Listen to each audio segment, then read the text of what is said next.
Let's go back to when I was 18. High school was just done, so the next decision was where do we go study?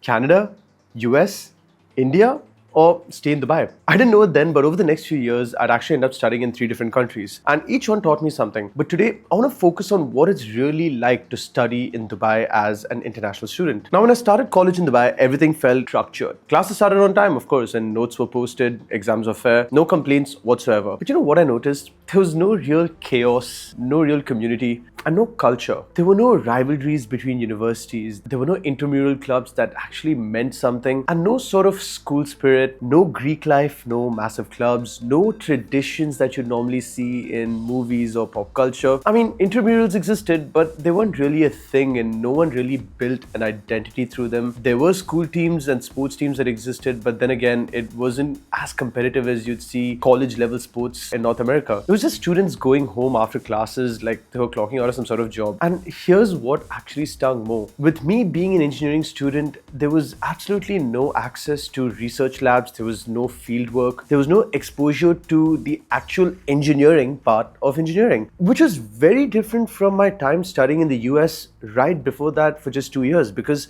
in the US, those professors weren't just teachers, they were builders, they were researchers, they were thinkers, they were running actual experiments, they were publishing papers, they were working with top companies, they were consulting with tech companies, or they were just developing patents, and in a lot of ways were just doing something more than just teaching, where they practically applied facets of engineering and science that you could draw a lot of inspiration from. Because for them, teaching was just one part of what they did. And here's what that means when you're a student, right? You could volunteer to be a part of a professor's research team. You could help design actual products and not just answer questions out of your textbook or, your class notes on PowerPoint presentations. And for some reason, if you're curious or ambitious to just explore topics that weren't really covered in your class, you could actually take the chance by exploring a channel to learn certain things that you haven't yet been taught about by working hand in hand with your professors. Like, for example, one of my professors ran a robotics lab, and if you showed up consistently, even as a freshman, you could get hands-on access to work that was literally pushing boundaries and wasn't even covered yet in the classes that you learned. So you're actually learning things that haven't been covered in class yet, and that's all practical experience that you could leverage. You were allowed to see how ideas could actually transition into becoming real things. And that comes back to the fact that these professors were active participants in the industry, and they'd actually help you land real internships, introduce you to companies because they're so well connected, and critique your work as someone who actually knew what excellence looked like and what practical applications of thoughts look like. In contrast, when you looked at Dubai, even our best professors were just full-time lecturers. They weren't really building, they weren't publishing, they weren't mentoring startups or running university innovation labs by any measure. They were just doing their job. And sadly, their job just stopped at teaching. And because they weren't plugged into the real world, your learning was limited to just the classroom. There were no research teams to join, there were no patents being filed, there were no projects with any sort of government grants. If you were curious, your best bet was probably YouTube, and there was no way to leverage any sort of research experience into some sort of internship or a job later on. You see, 5 to 10 years ago, internships in the UAE weren't really much of a norm. There were no formal pipelines or any sort of structured conversion into full-time jobs. Now, when you compare that to the US, it's a completely different ball game. Internship programs in North America are far more structured and organized than the UAE. Like, if you intern at a big company like a Tesla or an Amazon or a Bank of America in your sophomore year, you get to do actual work. And if you do that well, you get a return offer before you even graduate. And that's how so many students could actually lock in a job before they could graduate. In contrast, in Dubai, a lot of jobs that are entry level end up going to people with 10 years of experience because labor supply is just that extensive. There's also a massive lack of institutional memory. What that means is that, at least in the US, being an alumni or a legacy meant something. Like, there were no historic universities with alumni networks that would span industries and generations. There was no sort of legacy hire effect from your college's name, and no one really recognizes local institutions as top global institutions. And that's just a fact because they're not really recognized outside of the UAE, which is a bit discouraging, right? Like, you could walk into a job interview in the UAE and you'd have an advantage if you said that you went to UCLA or a Big Ten or an Ivy League. And it's interesting because those names hold value halfway across the world, but it wouldn't work the other way around. And what's even more discouraging is sometimes it doesn't even work locally. So with all all of that missing,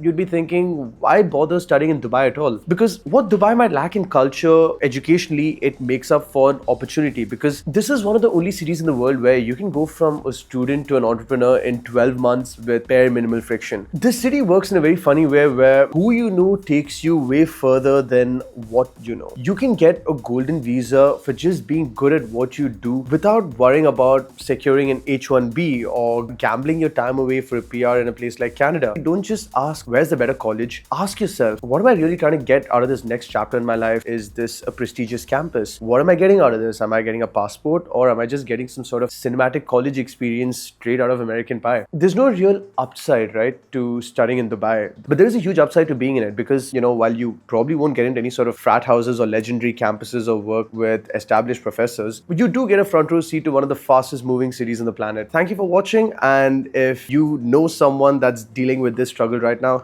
send this video to them and drop a like, and feel free to comment your experiences. I'd love to learn about what you guys have been through too, and I'll catch you in the next one.